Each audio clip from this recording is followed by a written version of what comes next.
Good morning students. आज जो हम डिस्कस कर रहे हैं वो हमारी एनसीईआरटी बुक का चैप्टर है, फोर्थ चैप्टर है ये, पूर्ण प्रतिस्पर्धा की स्थिति में फर्म का सिद्धांत। यहाँ पर कल हमने से पहले जो पढ़ा था कॉस्ट के बारे में पढ़ा था। कॉस्ट का मतलब था कि जो वस्तुओं को बनाने में जो हम इनपुट डालते हैं उसके बाद जो आउटपुट की जो लागत आती है उसको हम कॉस्ट कहते थे। लेकिन आज जो है ये टॉपिक हमारा ये डिस्कस करेगा कि मतलब उसे बेचा कैसे जाए, उसकी सेल कितनी हो, उससे प्रॉफिट कितना हो, कैसे प्रॉफिट कमा सकते हैं और प्रॉफिट को इफेक्ट करने के कौन कौन से कारण होते हैं। और यहाँ पर हम कुछ फर्म्स के बारे में भी पढ़ेंगे। जैसे पहला टॉपिक आपको दिखाई दे रहा है, आपकी स्क्रीन पर आ रहा है फर्स्ट टॉपिक, पूर्ण प्रतिस्पर्धा। पूर्ण प्रतिस्पर्धा का मतलब होता है बेटा परफेक्ट कंपटीशन। Perfect competition. अब कंपटीशन का मतलब आप समझ गए होंगे।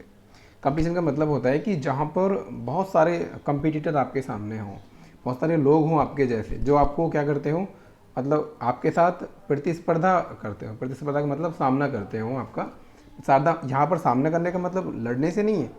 यहाँ पर मतलब है कि अगर आप गुड्स बेच रहे हैं तो आपके इस अपोजिट में भी वही व्यक्ति वही गुड्स बेच रहे हैं। तो यहाँ पर आपकी स्किल्स डिसाइड करती हैं कि आप कितना अच्छा बेच सकते हैं। ठीक है। तो पूर्ण प्रतिस्पर्धा का मतलब यही होता है कि जब एक फर्म लाभ अधिकतमीकरण की समस्या का विश्लेषण करने के क्रम में हमें सबसे पहले बाजार का वातावरण देखना होता है, क्योंकि every seller want to maximization of his profit. हर बंदा चाहता है कि उसके प्रॉफिट का मैक्सिमाइजेशन हो, बहुत सारा प्रॉफिट उसे मिले। लेकिन क्या ये हो पाता है? हाँ, बिल्कुल हो पाता है। लेकिन इसके लिए हमें सबसे पहले क्या करना होगा कि बाज़ार का क्या वातावरण है ये डिस्कस करना होगा, कि वहाँ पर कैसा बाज़ार है, कैसे काम करना होगा, ये सारा बताता है। तो इसके लिए बेटा कुछ कंडीशंस होती हैं, जैसे कुछ लक्षण हैं पूर्ण, जो इसको परफेक्ट कंपटीशन बोलते हैं हम, पूर्ण प्रतिस्पर्धा वाला परफेक्ट कंपटीशन। तो परफेक्ट कंपटीशन के क्या लक्षण होते हैं बेटा? सबसे पहला लक्षण है बाजार में बड़ी संख्याओं में क्रेता और विक्रेता होंगे। हाँ जी बेटा, अगर कोई अकेला ही सेलर होगा और वो गुड्स बेच रहा होगा तो उसकी तो मर्जी हो जाएगी ना, जैसा मन करेगा ऐसा प्रॉफिट कमाएगा। लेकिन यहाँ पर नाम से स्पष्ट क्या है? परफेक्ट कंपटीशन, यानी कि एक ही वस्तु के बहुत सारे सेलर हैं, बहुत सारे बायर हैं। अब कोई किसी पर जोर नहीं है। अगर आप कोई बंदा इसके पास जाता है, बोलता है कि मुझे एक बुक चाहिए, तो ये बोलता है 100 रुपये की है। अब उसी के सामने एक और दुकान है, बंदा इस पे जाएगा ना पूछने के लिए। तो इसको कहते हैं परफेक्ट कंपटीशन, की बहुत सारे क्रेता हैं और बहुत सारे विक्रेता हैं। ठीक है, ये आप समझ गए होंगे। आगे चलते हैं। सेकंड, प्रत्येक फर्म एक रूप वस्तु का उत्पादन एवं विक्रय करती है, अर्थात एक फर्म के उत्पाद तथा किसी अन्य फर्म के उत्पाद में भेद नहीं किया जा सकता। ठीक है, यानी कि गुड्स, अब मान लीजिए एक मैगी का पैकेट है, नेस्ले की मैगी है, मैगी से आप भली भांति परिचित होंगे। मैगी है, अब मैगी तो नेस्ले की ही। अब अगर किसी गुड्स में, अब मान लीजिए किसी मार्केट में मैगी का पैकेट है और अब वहाँ पे गए, वहाँ 100 से ज़्यादा दुकान है, तो क्या बताइए कोई मैगी में कुछ और नया कर सकता है? नहीं कर सकता है। मैगी तो मैगी ही होगी, आप किसी भी दुकान से ले लीजिए। तो इसका मतलब क्या है कि सभी जो वस्तुएं होंगी वो एक रूप होंगी, एक जैसी होंगी। ये नहीं कि हाँ मतलब किसी ने एक जैसी वस्तु होंगी तभी तो वहाँ कंपटीशन हो पाएगा, वरना तो ये हो जाएगा ना, वो दूसरा बंदा बोलेगा जी मेरी तो बहुत बेस्ट क्वालिटी की है, ये है वो। तो ये सब चीज़ें। ठीक है। नंबर 3 क्या होगा? फर्मों और बाजार में स्वतंत्र प्रवेश एवं बहिर्गमन। इसका मतलब क्या है बेटा? इसका मतलब क्या है कि पहले से ही बहुत सारी फर्म दी हुई है यहाँ पर। अब ना ही तो कोई फर्म इसमें मतलब ना ही तो किसी फर्म को आने का कोई बाउंडेशन है, ना ही कोई फर्म इसमें से जाने का बाउंडेशन है, कि रोज़ नई दुकानें खुल सकती हैं उसी चीज़ की और रोज़ नई दुकानें बंद हो सकती है। कोई दिक्कत नहीं है, इसके लिए पूर्ण स्वतंत्रता है। ठीक है, तभी तो परफेक्ट कंपटीशन बनेगा। नंबर 4, जानकारी पूर्ण होना, यानी कि वस्तु के बारे में पूर्ण जानकारी। ऐसा कस्टमर नहीं होना चाहिए जिसको वस्तु के बारे में जानकारी ना हो, फिर तो क्या होगा कि कोई कैसी ही वस्तु उसको बेच देगा ना। तो वस्तु के बारे में पूरी जानकारी रखता हो। ठीक है, इस प्रकार। अब हम आगे चलते हैं और यहाँ से एक हमारा टॉपिक ड्राइव होता है, वेरी मोस्ट इंपॉर्टेंट टॉपिक, संप्राप्ति। संप्राप्ति जो होती है इसको हम रेवेन्यू कहते हैं। क्या कहते हैं? रेवेन्यू। क्या कहते हैं? रिवेन्यू। रिवेन्यू का मतलब होता है बेटा, जो गुड्स आपने बनाया उसकी जो कॉस्ट है, उसको बेचने के बाद जो आपको मिलता है उससे, कॉस्ट को बेचने के बाद, उसका प्राइस से बेचने के बाद जो वस्तु, जो पैसा आपको मिलता है उसको कहते हैं आप रिवेन्यू। इट मीन्स ये क्या होती है, सेल होती है। क्या होती है, सेल कह सकते हैं। और रिवेन्यू जो होता है हमारा, 3 तरह का रिवेन्यू होता है। 3 तरह का हमारा रिवेन्यू होता है। नंबर 1 होता है आपका टोटल रिवेन्यू, जिसको हम टीआर बोलते हैं। और नंबर 2 होता है आपका एवरेज रिवेन्यू, एआर। और नंबर 3 होता है आपका मार्जिनल रिवेन्यू, यानी कि MR. Total revenue, average revenue, margin revenue, ठीक है। और अगर हिंदी में बताऊं, कुल संप्राप्ति, औसत संप्राप्ति और सीमांत संप्राप्ति। सबके बारे में चलिए एक एक करके जानते हैं। तो सबसे पहले बात करेंगे हम किसके बारे में, टोटल रिवेन्यू के बारे में, टीआर। टीआर यानी कि टोटल रिवेन्यू, कुल संप्राप्ति से आप क्या समझते हैं। तो बेटा कुल संप्राप्ति का मतलब होता है कि जो भी आपने टोटल प्रोडक्ट को बेचने के बाद में जितनी भी टोटल इनकम प्राप्त की है, ठीक है, किसी फर्म ने अपनी वस्तुओं को बेचने के बाद में जितनी भी कीमत उससे प्राप्त की है, उसे कहते हैं आप कुल संप्राप्ति। अर्थात टोटल रिवेन्यू इक्वल टू क्या होता है, P into Q. P into Q.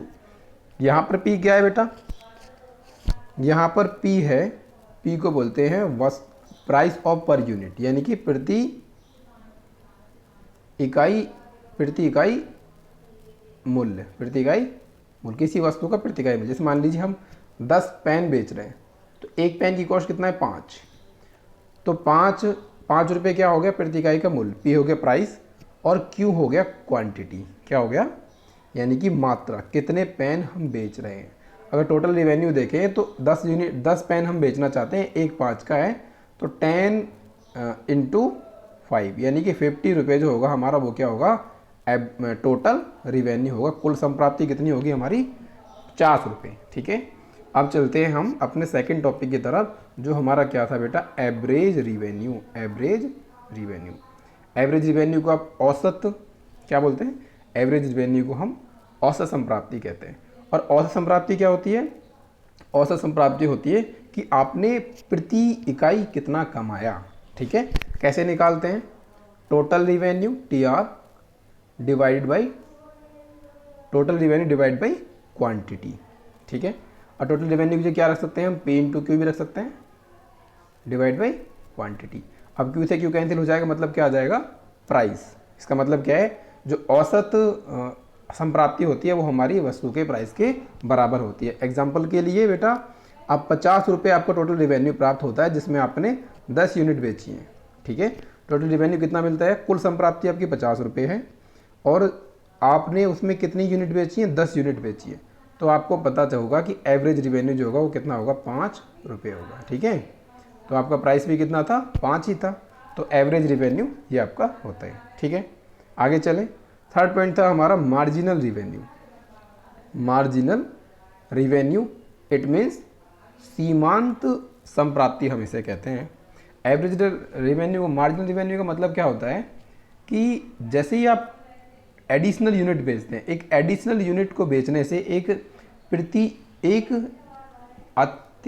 ऐसा बोल सकते हैं, एक अतिरिक्त इकाई को बेचने से जो संप्राप्ति आपको प्राप्त होती है उसे कहते हैं आप मार्जिनल रिवेन्यू, यानी कि सीमांत संप्राप्ति, ठीक है। इसका फॉर्मूला होता है marginal revenue equal to total revenue N, थोड़ा सा वैसे लिख देता हूँ मैं इसको, M R equal to T R N minus T R N minus K 1। ये होता है आपका सीमांत संप्राप्ति का फॉर्मूला। आप इसे लिख लेंगे, जब हम आपको न्यूमेरिकल सिखाएंगे तो आप इन्हें अच्छी तरह से सीख पाएंगे। और इसका एक और फार्मूला होता है मार्जिनल रिवेन्यू इक्वल टू क्या होगा, टोटल रिवेन्यू डिफरेंस, इसका मतलब चेंज, डेल्टा का मतलब डिफरेंस चेंज होता है, जो change in total revenue divide by change in quantity, ठीक है। ये भी इसका फार्मूला होता है, ये भी, दोनों फार्मूले इसी के होते हैं, ठीक है। अब हम चलते हैं अपने नेक्स्ट टॉपिक की तरफ। नेक्स्ट टॉपिक हमारा क्या है, चलिए देखते हैं। ये आप समझ ही गए होंगे, मैंने आपको बता ही दिया है, सारा कुछ डिस्कस कर दिया है, इतना सब कुछ नहीं बताया मैंने उसमें ना। चलिए अब आगे बढ़ते हैं हम और इसके नेक्स्ट टॉपिक की तरफ चलते हैं कि बुक में नेक्स्ट टॉपिक हमारा क्या है। ये आपका कुल संप्राप्ति का वक्र होता है, यानी कि जितनी यूनिट आप बेचेंगे, देखिए ये संप्राप्ति है और ये आपका यानी कि आउटपुट है। जितना आउटपुट होगा उतना आपकी सेल हो जाएगी, जितनी आउटपुट उतना सेल। तो इसलिए इसका जो वक्र होता है बिल्कुल क्या होता है, स्ट्रेट होता है। यानी कि अगर आपका आउटपुट बढ़ेगा तो भैया आपकी संप्राप्ति भी बढ़ेगी, आउटपुट बढ़ेगा संप्राप्ति बढ़ेगी, आउटपुट बढ़ेगा संप्राप्ति बढ़ेगी, इस तरह से। ठीक है, ये इसका वक्र होता है। चलिए आप देखते हैं हम औसत संप्राप्ति मैंने आपको बता दिया और मार्जिनल संप्राप्ति भी मैंने आपको बता दिया है। Marginal revenue equal to average revenue equal to price. Perfect competition में ये एक कंडीशन होती है जो सेटिस्फाई करनी होती है पूर्ण प्रतिस्पर्धा वाली फर्म के लिए।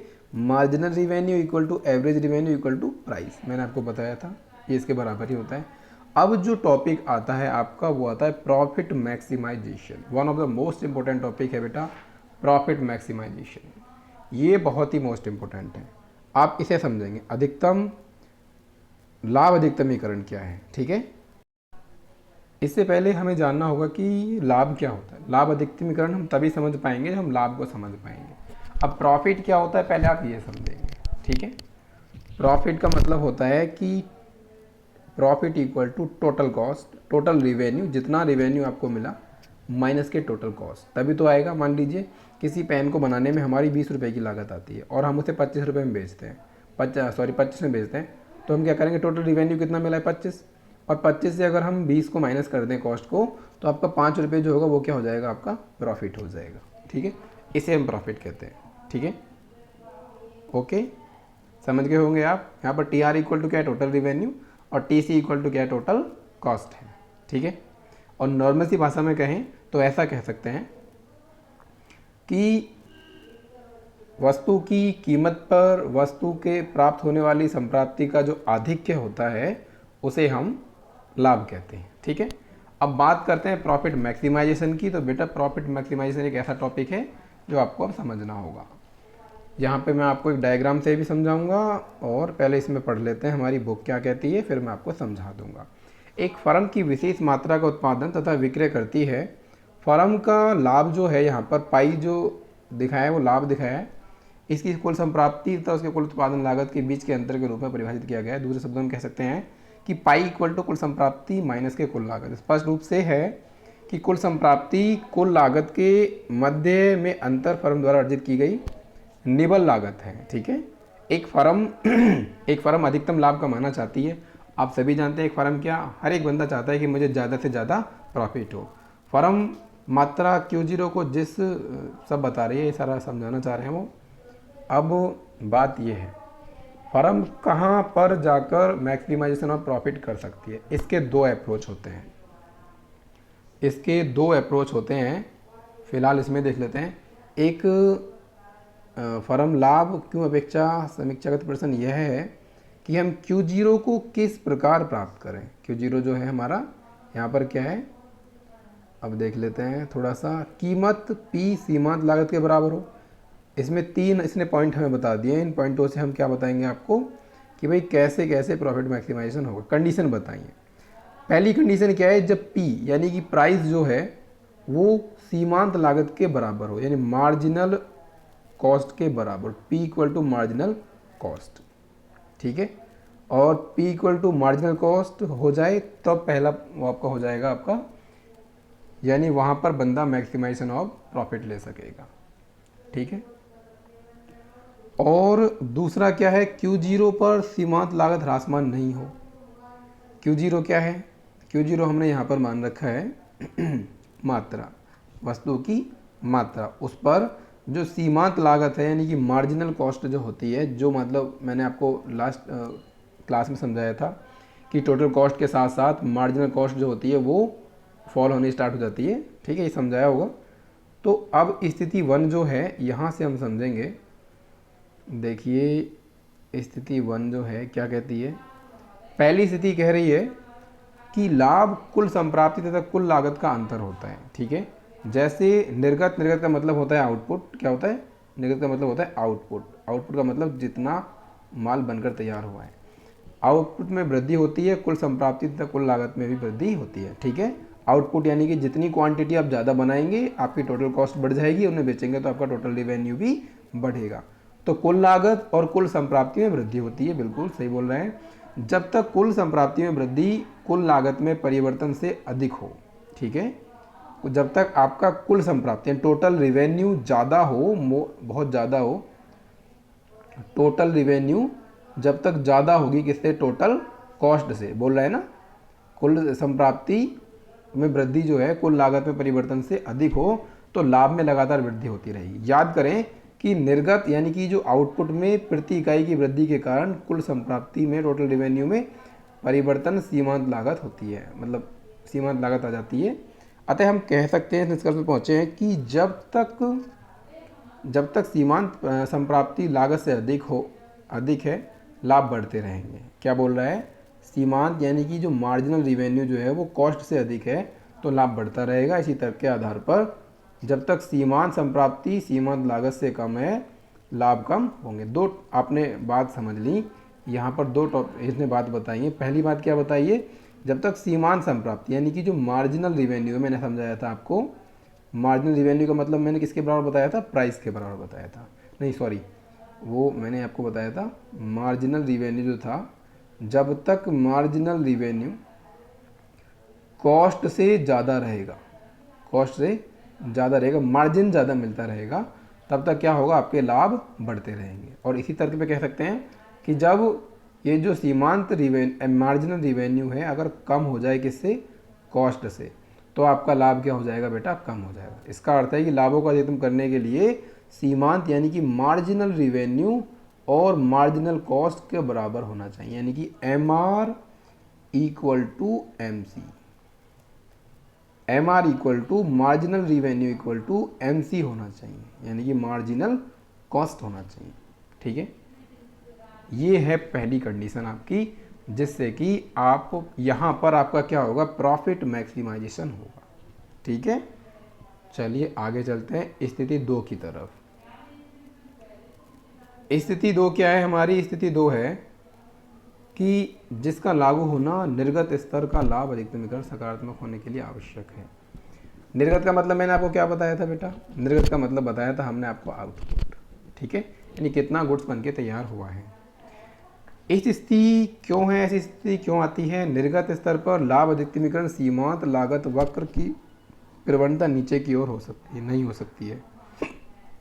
इस प्रश्न का उत्तर देने के लिए एक रेखा 4.3 दिया हुआ है, ये इसका फॉर्मेट है, ये आपका कीमत है और इसका ये जो वक्र दिखाई दे रहा है इस प्रकार से, ये वक्र जो है सीमांत लागत का वक्र है, यानी कि वो गिरती है और फिर 20 से आगे फिर बढ़नी स्टार्ट हो जाती है आपकी सीमांत लागत। ठीक है, तो मैं सिर्फ इसका निष्कर्ष पढ़ देता हूँ आपके लिए, क्योंकि इस बुक में ना बहुत सारा वो दिया होता है।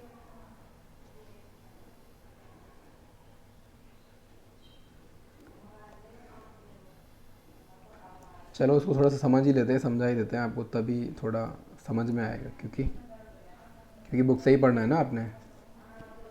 बाजार या तो आप मेरे हिसाब से पूरा लिख लें या फिर बुक से पढ़ लें, यही ठीक है। ध्यान दीजिए Q1 और Q4, यानी Q1 और Q4 जो है यहाँ पर क्या है, सीमांत लागत के बराबर है। बाजार कीमत, जैसे Q1 निर्गत स्तर सीमांत लागत वक्र के नीचे की ओर प्रवण है, हम कह सकते हैं कि Q1 स्तर का लाभ अधिकतमकरण नहीं हो सकता, क्योंकि यहाँ पर क्या है बेटा, अभी हमने पिछले अप्रोच में क्या पढ़ा था कि जैसे ही आपका मार्जिनल कॉस्ट जो होगी ये कम होनी स्टार्ट हो जाएगी, कितनी स्टार्ट होगी, उससे जो प्रॉफिट मैक्सिमाइजेशन नहीं हो पाएगा। ठीक है, अधिकतमकरण नहीं हो सकता, क्योंकि प्रेक्षण Q1 से थोड़ी सी बाईं ओर सभी निर्गत स्तरों के लिए बाजार कीमत लागत की तुलना में कम है। ठीक है, ये आपका प्राइस का वक्र है, ये जो दिखाई दे रहा है आपको, ये प्राइस का वक्र है, और ये आपका आउटपुट का है, और ये है आपकी कॉस्ट। ठीक है, इस तरह से। तो फिर लाभ अधिकतमीकरण आपका होगा कहाँ, प्रॉफिट मैक्सिमाइजेशन, प्रॉफिट मैक्सिमाइजेशन होगा आपका,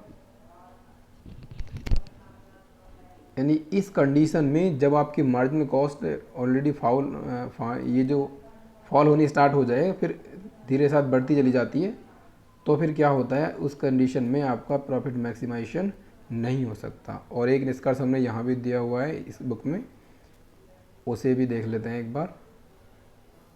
देखिए, स्थिति 1 और 2 यह दर्शाने के लिए उपयोग में लाया गया है कि जब बाजार कीमत P हो तथा एक लाभ अधिकतम करने वाली फर्म का निर्गत आउटपुट Q1 सीमांत लागत वक्र मार्जिनल कॉस्ट प्रवणता की ओर नीचे की तरफ आ रहा है और Q2 और Q3 बाजार कीमत सीमांत लागत से अधिक है, यहाँ पर क्या हो सकता है, सीमांत लागत बाजार कीमत से अधिक है, यार प्रॉफिट मैक्सिमाइजेशन नहीं हो सकता। बात ये है, ठीक है।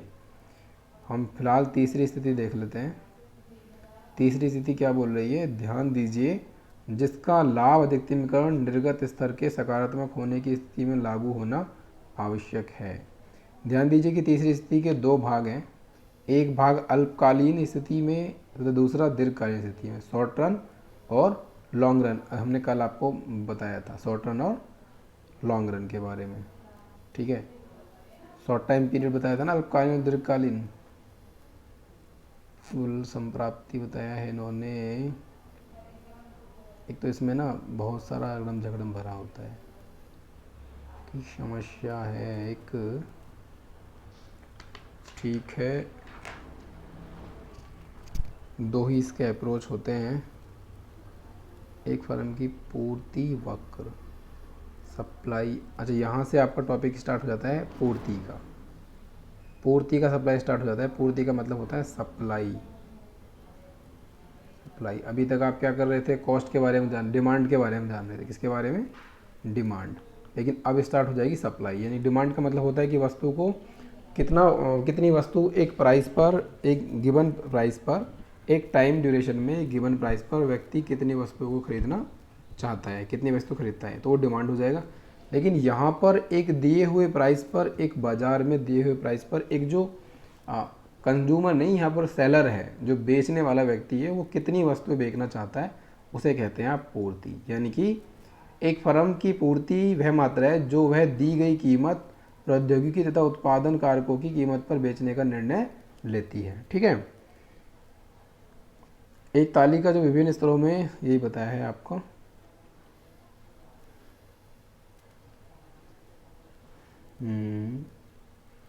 एक फर्म का अल्पकालीन पूर्ति वक्र है, ये कुछ वो दिए हैं, मतलब डायग्राम्स दिए हुए हैं।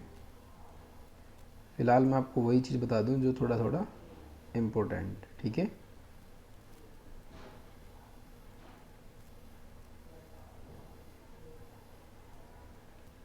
अवसर लागत,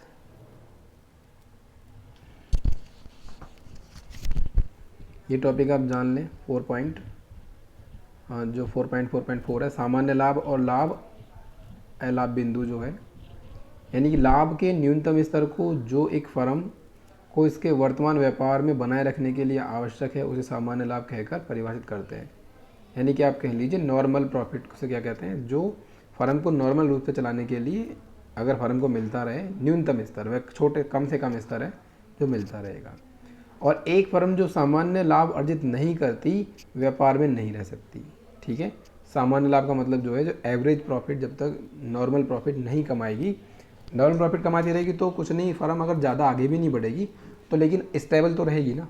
और अगर फर्म स्टेबल ही ना रहे, स्टेबल तो हमेशा रहेगी ना अगर नॉर्मल प्रॉफिट कमाती रहेगी, एनपी, और अगर एनपी भी ना अर्न हो, उसे अलाभ बिंदु कहते हैं, वो भी कम हो जाए, तो फिर क्या हो जाएगा, फर्म को मार्केट से जाना पड़ जाता है। कुल लागतों का एक लाभ होता है, एक भाग होता है, इन्हें उद्यमशीलता की अवसर लागत के रूप में समझना भी लाभ। अवसर लागत का मतलब क्या होता है, अपॉर्चुनिटी कॉस्ट जिसे हम कहते हैं, वह लाभ जो एक फर्म सामान्य लाभ से ऊपर कमा लेती है, उसे क्या कहते हैं आप, अधि सामान्य लाभ, ठीक है, सुपर प्रॉफिट कह सकते हैं। दीर्घकालीन स्थिति में यदि फर्म सामान्य लाभों में से, समझा तो मैंने आपको दिया ही है, इसे पढ़ने से फ़ायदा ही क्या है। अवसर लागत क्या होता है, मैंने आपको पहले भी समझाया है पहली वीडियो में, लेकिन यहाँ और पढ़ देते हैं। अर्थशास्त्र में अवसर लागत की संकल्पना का प्रयोग मिलता है हमेशा, ठीक है। जो आपकी कॉस्ट होती है ना, अवसर लागत, अपॉर्चुनिटी कॉस्ट, किसी कार्य की अवसर लागत दूसरे सर्वश्रेष्ठ कार्य को से प्राप्त त्यागा गया लाभ है। मान लीजिए आपके पास 1000 रुपये हैं, जिन्हें आप अपने पारिवारिक व्यवसाय में निवेश करने का निर्णय लेते हैं। आपके कार्य की अवसर लागत क्या है? यदि आप इस राशि का निवेश नहीं करते हैं तो या तो इसे घर की तिजोरी में रख सकते हैं जिससे आपको शून्य प्रतिफल प्राप्त होगा था, अथवा आप इसे बैंक 1 या बैंक 2 में जमा कर सकते हैं जिस स्थिति में आपको क्रमशः 10% और 5% ब्याज प्राप्त होता है। अतः वैकल्पिक क्रियाओं से जो अधिकतम लाभ अर्जित कर सकते हैं वह बैंक 1 रुपये द्वारा दिया गया ब्याज है।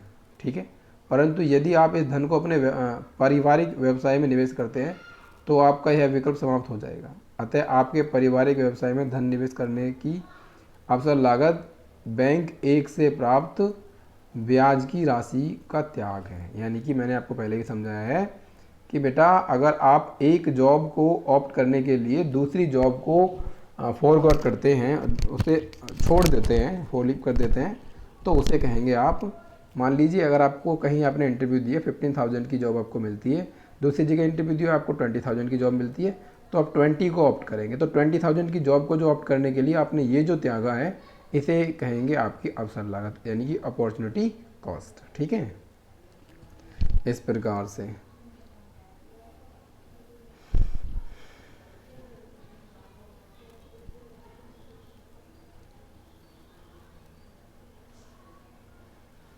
उसके बाद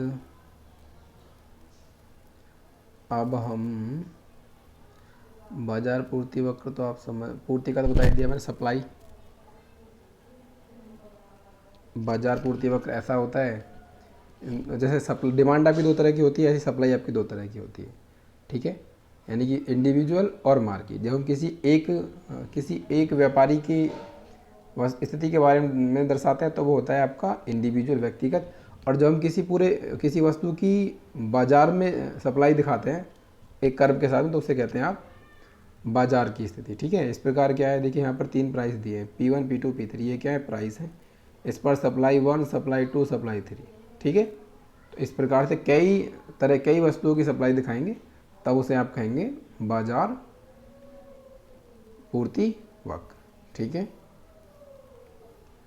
अब यहाँ पर पूर्ति का पहले अब नियम पढ़ लेते हैं। जैसे डिमांड का नियम आपने पढ़ा था, ऐसे ही एक नियम होता है सप्लाई, यानी कि डिमांड और सप्लाई एक दूसरे के अपोजिट होते हैं। सप्लाई का नियम क्या है?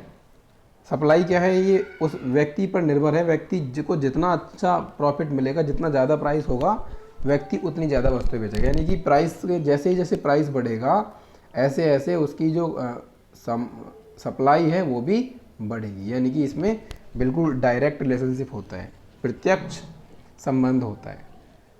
ठीक है, एक वस्तु की पूर्ति की कीमत लो, अब प्राइस की बात करते हैं, तो प्राइस जैसे बढ़ेगा उसकी सप्लाई भी वैसे ही बढ़ेगी, ये आपका रूल है। ठीक है, एक वस्तु की पूर्ति की कीमत लोच, जैसे हमने मांग की लोच सिखाई थी आपको, ऐसे ही सिखाएंगे।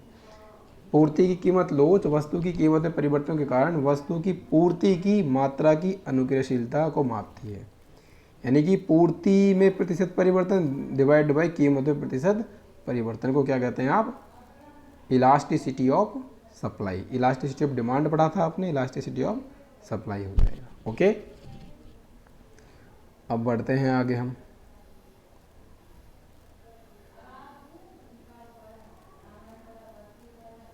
जैसे देख लीजिए,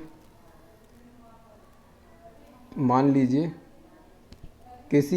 जब एक क्रिकेटर गेंद की कीमत 10 रुपये है, तो मान लीजिए फर्म द्वारा 200 क्रिकेट गेंदों का उत्पादन किया जाता है, और जब बढ़कर 30 रुपये हो जाती है तो फर्म द्वारा 1000 क्रिकेटों का उत्पादन किया जाता है। क्योंकि जैसी कीमत बढ़ेगी यहाँ पर उसी प्रकार से सप्लाई बढ़ती है, तो इसलिए P1 आपका ये हो जाएगा 10, P2 आपका 30 हो जाएगा, और Q1 200 और Q2 आपका 1000।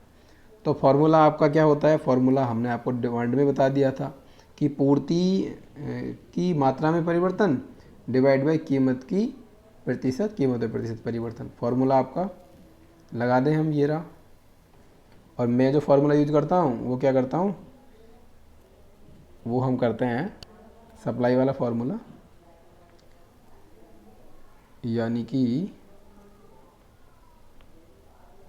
Q2 minus Q1 divide by Q1 minus P multiply, एक मिनट, यहाँ पर टेक्निकल थोड़ी प्रॉब्लम चल रही है। ये जो है ना हमारा नोटपैड सही नहीं चल रहा है। चलो इसमें समझा देता हूँ, आप समझ जाएंगे। अब क्या कर रहे हैं, क्वांटिटी में चेंज निकालना है, यानी चेंज इन क्वांटिटी, यानी Q2 माइनस के चेंज इन क्वांटिटी, ये निकाला है आपूर्ति में यानी सप्लाई में प्रतिशत परिवर्तन। कैसे निकालेंगे, Q2 minus Q1 divide by Q1 multiply by 100। तो Q2 कितना आता है आपको 1000 minus 200 divide by 200 multiply by 100, 400 आता है। कितना आता है 400, ये आ गया। अब बाजार की कीमत में परिवर्तन देख लीजिए, यानी P2 माइनस के P1 डिवाइड बाई 100। अब इसे सॉल्व करेंगे तो ये कितना आता है 200 आता है। अब क्या कर देंगे आप, इलास्टिसिटी ऑफ सप्लाई निकालने के लिए आपको क्या करना है, 400 बटे 200 कर देना है, ये आपका 2 आ जाएगा। ठीक है। और अगर मैं आपको अपनी तरह से करके दिखाऊं तो फॉर्मूला होता है इलास्टिसिटी ऑफ सप्लाई का Q2 minus Q1 divide by Q1 multiply by P divide by P2 minus के P1। सॉल्व करूं, सॉल्व कर देते हैं। Q2 कितना है आपका भाई, Q2 है आपका 1000 माइनस के 200 डिवाइड बाई 200 मल्टीप्लाई बाई आपका P2, प्राइस 2 कितना था आपका, प्राइस 2 आपका 30 था, माइनस के प्राइस 1 कितना था आपका 10 था, डिवाइड बाई सॉरी एक मिनट बस,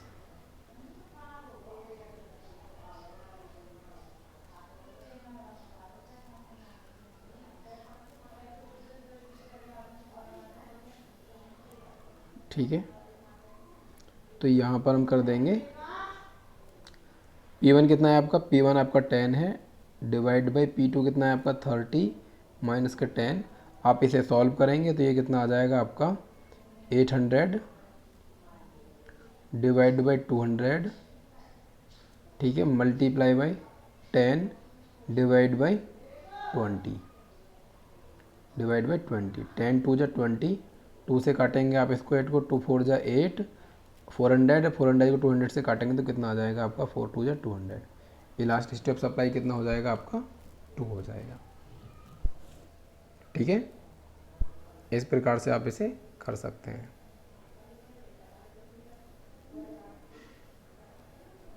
तो यहाँ पर आज हमने ये चैप्टर एंड कर दिया है, और अगर आप कोई क्वेश्चन हो तो आप मेरे से पूछ सकते हैं।